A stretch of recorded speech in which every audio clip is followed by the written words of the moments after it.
ये हैं 98 साला बुज़ुर्ग चौधरी अब्दुर्रहमान, जो उस दौर के गवाह हैं जब क़याम पाकिस्तान की तहरीक अपने अरूज पर थी।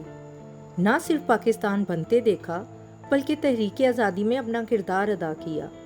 कायद-ए-आज़म मोहम्मद अली जिन्नाह के जुलूसों में शिरकत की, आज़ादी की जद्दोजहद के दौरान गिरफ्तारी भी बर्दाश्त की। आज तकरीबन 8 दहाइयों बाद हम उनसे पूछेंगे वो सवालात जिनके जवाबात शायद तारीख की किताबों में भी ना मिले। पाकिस्तान जब हकीकत बनकर दुनिया के नक्शे पर जाहिर हुआ तो उस वक्त बर्रे सगीर के मुसलमानों के क्या जज्बात थे? क्या इकबाल ने जिस पाकिस्तान का ख्वाब देखा, तहरीक आज़ादी के दौरान हज़ारों अफराद शहीद हुए, कायद की मेहनत का समर हमारा देश पाकिस्तान, क्या आज वैसा ही है जैसा कायद-ए-आज़म बनाना चाहते थे?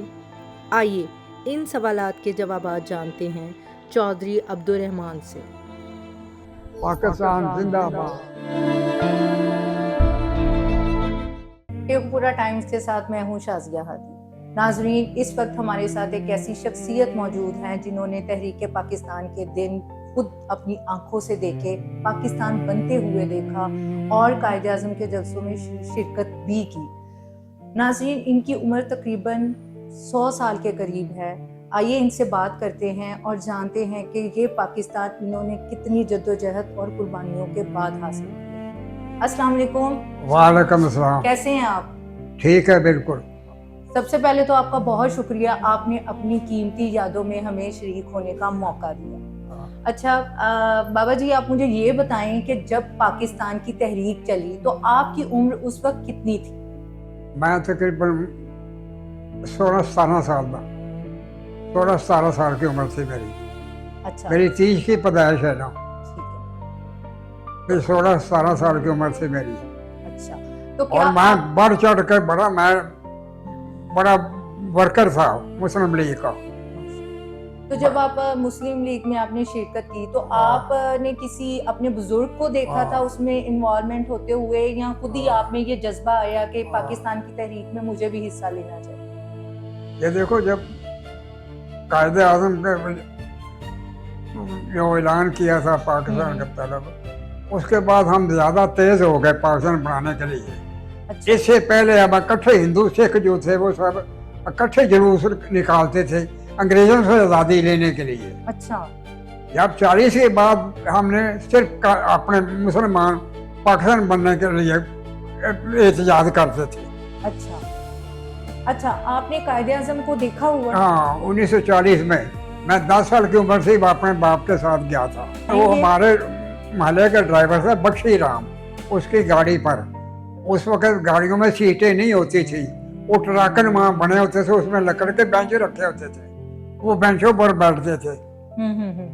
तो शहर के बड़े बड़े चौधरी, आसपास के लोग, वकील, ये सब वो लारी में इकट्ठे हम लाहौर गए। अच्छा, बेंटो पार्क। अच्छा, वहाँ पे हमने देखा, हम जो छोटे बच्चे थे हमने झंडियाँ पकड़ी थी, जहाँ से कायद-ए-आज़म ने गुजरना था उस रास्ते में हम जिंदाबाद पाकिस्तान जिंदाबाद, कायद-ए-आज़म जिंदाबाद ये नारे लगाते थे, झंडियाँ लाते थे। अच्छा, और कायद-ए-आज़म हमें सलाम करता जाता। अच्छा, आपने कायद-ए-आज़म जिंदाबाद का नारा लगाया। इसके लगाते अलावा थे। कोई ऐसा नारा याद है जो उस वक्त बड़ा मशहूर हुआ वो पाकिस्तान? कायद-ए-आज़म जिंदाबाद हम कहते थे, पाकिस्तान जिंदाबाद। ठीक है। ये दो लेते रहेंगे, पाकिस्तान पाकिस्तान जिंदाबाद। अच्छा, जब आपने इस तहरीक में हिस्सा लिया कभी गिरफ्तार भी हुए? हाँ, नहीं, वो हमें बचे थे ना, वो हमें पिकअप पर बिठा के शहर से 8-9 मील दूर ले जाते थे। अच्छा, वहाँ 3-4 गोल चक्कर लगा के नीचे उतरो, अच्छा, वो हमें उतार देते थे। हम बचे होते थे, नहीं हमें पता नहीं होता किधर से आए हैं, किधर जाना है। वो छोड़ के चले जाते थे। हम आसपास के गांव से उजाड़ बियाबान, कोई आदमी नहीं होता, जंगल होते थे। हम बड़े परेशान होते थे। कोई आदमी दूर से देखा, उसको पूछा कि हम शहर से ऊपर जाना है। अच्छा, हमें पुलिस यहाँ छोड़ गई है। अच्छा, वो हमें बताते थे कि इस रास्ते पे जाओ, इस रास्ते पे जाओ। फिर हम इस तरह करते रात को 12 बजे 1 बजे घर वापस आना, ना पाँव में जूती होनी, कंडे चुभने पैरों में, बुरा हाल, यानी भूखे प्यासे पाकिस्तान की खातर। पाकिस्तान के खातिर हमें और क्या कोई लड्डू मिलते थे, हम पाकिस्तान के खातिर कुर्बानियां देते लड़ते थे।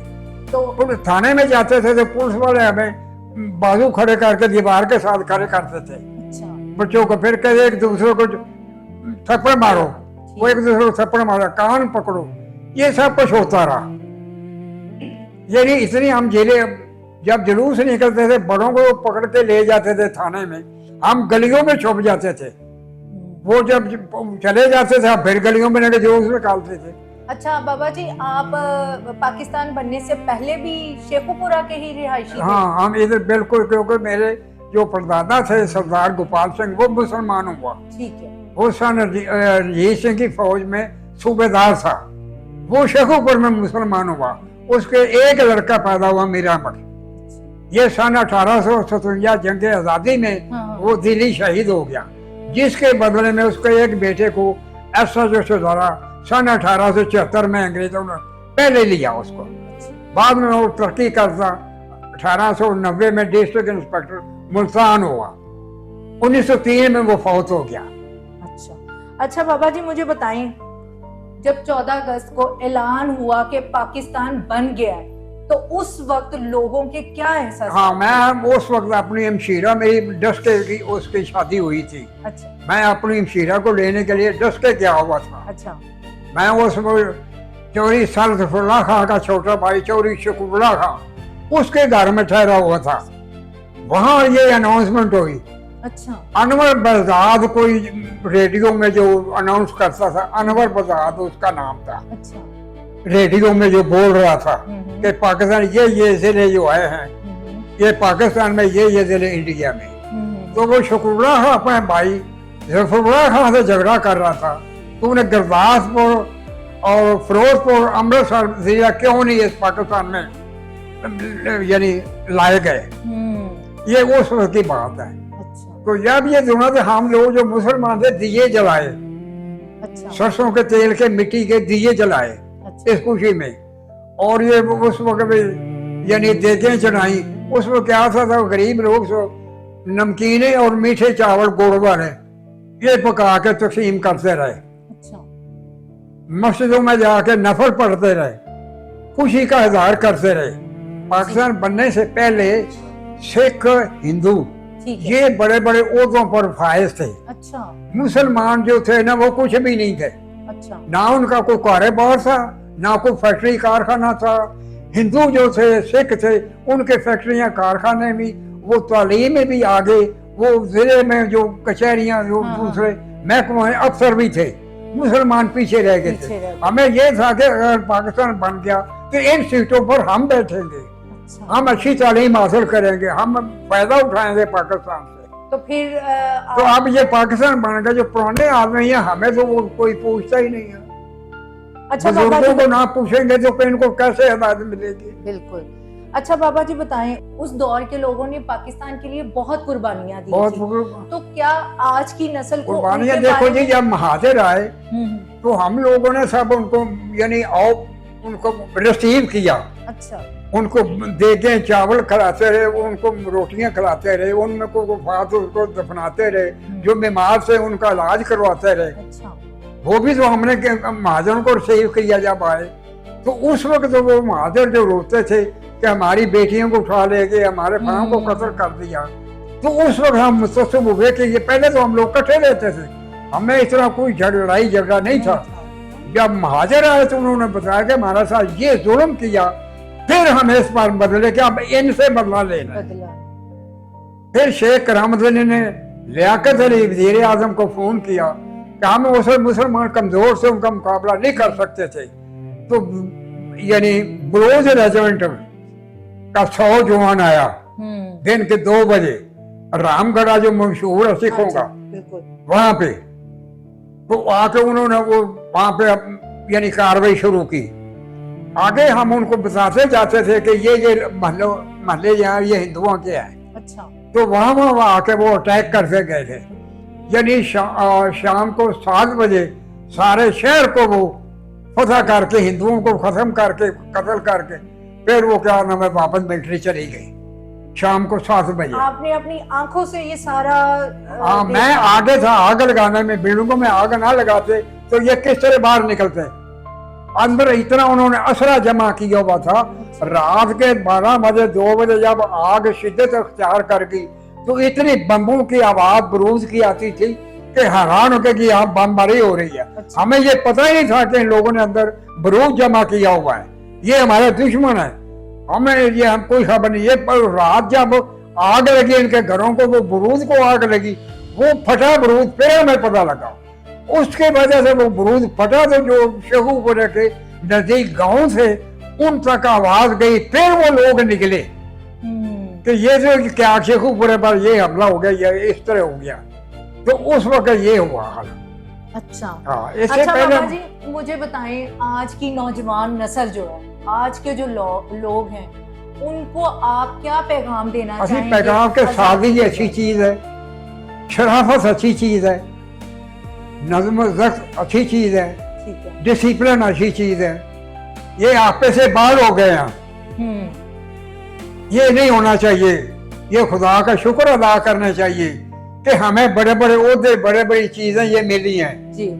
पाकिस्तान से पहले मुसलमान क्या थे? तो बनने से बाद पाकिस्तान ने इनको इतना फायदा दिया, ये अरूज तक पहुंच गए, अमीर वजीर कबीर, फैक्ट्रियां बन गई हैं, क्या कुछ बन गया। बिल्कुल। तो इस वास्ते अल्लाह का शुक्र अदा करना चाहिए, सादगी अपनाओ। हमारे जमाने में सादगी थी, तो लोग हमें लून मिर्चों से रोटी खाते थे, अचारों से रोटी खाते थे, लस्सी के साथ रोटी खाते थे, तो कोई बीमारी नहीं थी। अस्पतालों में 3 दुआएं होती थी, 12 नंबर, 14 नंबर, 16 नंबर। एक पेट दर्द की, एक नजर जुकाम बुखार की, एक कुनीन, ये 3 दवाइयां होती थी। तो कोई बीमार नहीं होता था, क्योंकि वो सादा खुराक, सादा रैश। अब ये जितनी खुराकें मुर्गन खा रहे हैं उतनी इनको बीमारियां लग रही हैं, जिस तरह मिनरल वाटर पी रहे हैं। ये सादगी बनाए तो सब इनको बीमारियां हट जाए। ये इस वास्ते कि ये लोग जो है ना मुसलमान, ये भूल गए हैं कि हमने किस तरह कुर्बानियां दी है। हम बाहर खड़े होते हैं, ये अंदर बैठे हैं कुर्सियों पर, हमारी बात नहीं सुनते, हमें कोई अंदर दाखिल नहीं होने देता। मुझे ये बताएं, जो पाकिस्तान आपने आजाद करवाया या जो आपका विजन था, क्या वही पाकिस्तान है? नहीं, वो नहीं है। क्या इंसाफ नहीं है, बड़ों की इज्जत नहीं है, कोई आदमी महफूज नहीं है।